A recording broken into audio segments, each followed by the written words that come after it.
Diana Johnson. Morning to you. I hope you were able to hear the report that we've just played just now. So we know, don't we, that tomorrow criminals who've only served 40% of their sentence are going to be released from prison.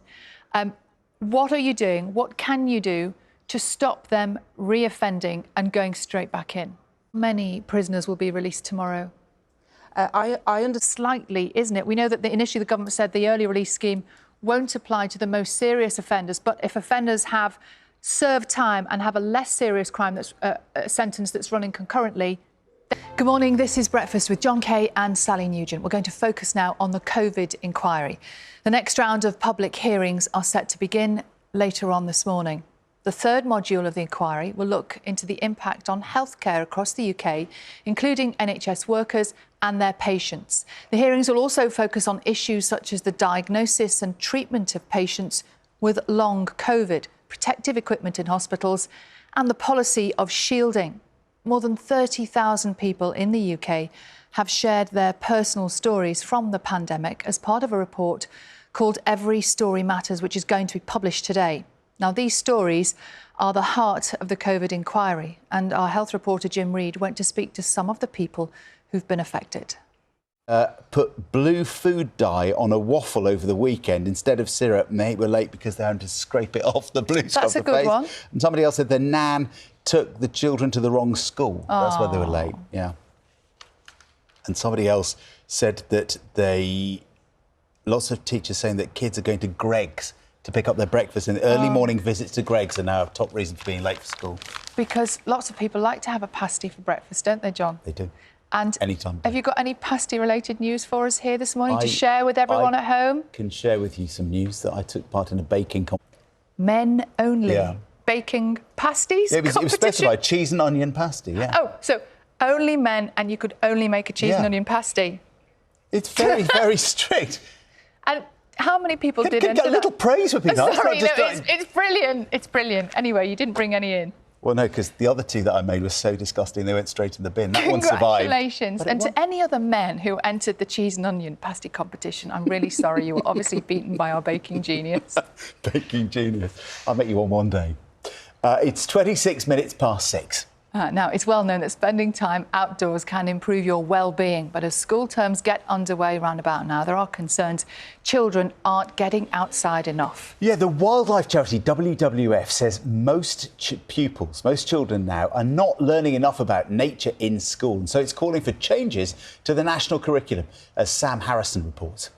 Weeks as it continues. It is extraordinary, isn't it? We talk about it now like it's ancient history. Yet for so many families, it's still every day has that resonance 3-4 years later. Yeah. And if you would like to share your experiences about the pandemic, you can do it at everystorymatters.co.uk. It's 25 past 8. We're here for the next hour here on BBC One. After us, it's Morning Live. Let's find out what they have. It's Gethin and Michelle. Achievement. This weekend. We are so excited for you and your cheese and onion pasty. It looks so good. My village hall. You looked it. Have a look at John. Many people who have been giving you evidence, telling their stories. I imagine there's so many that stick with you, but at this point, it's the human stories that we need to hear, isn't it?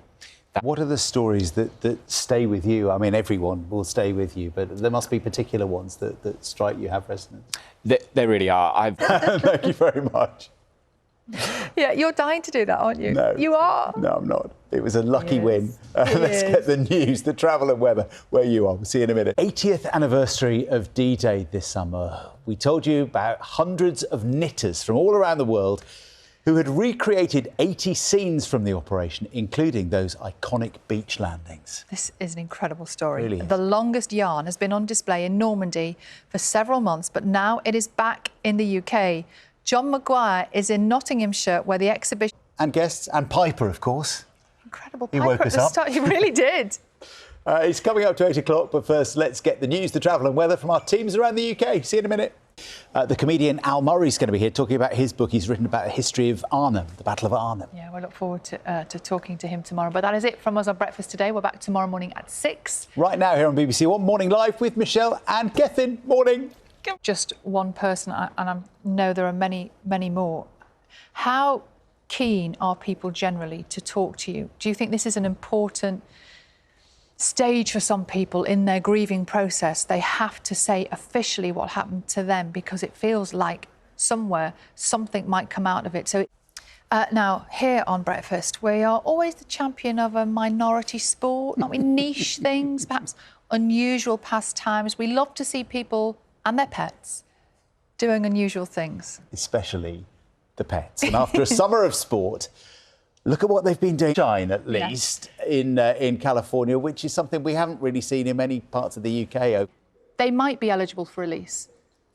Well, clearly, the Ministry of Justice do that, a crackdown on knife crime in the week that criminals are going to be released from jail.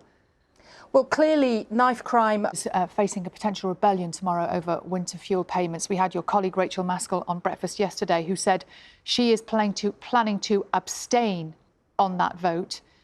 Would you support colleagues who feel the need to do that? They are choices. They are decisions. It's a decision that your government is making. Yeah, and it's a tough one, but it's one I think that you might reconsider this decision. And a shortage of clues. A team from Channel 4's true crime programme 24 Hours in Police Custody then followed detectives as they searched for the killer.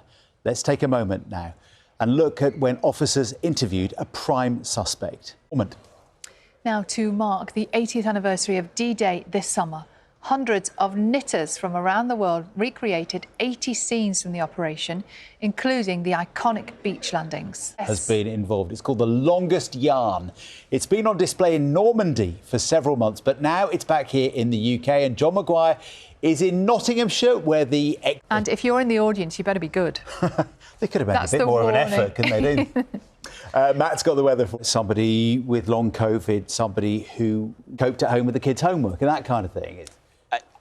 Back to you two. Every bit of detail is there. John, thank you very much indeed. And actually, tomorrow morning...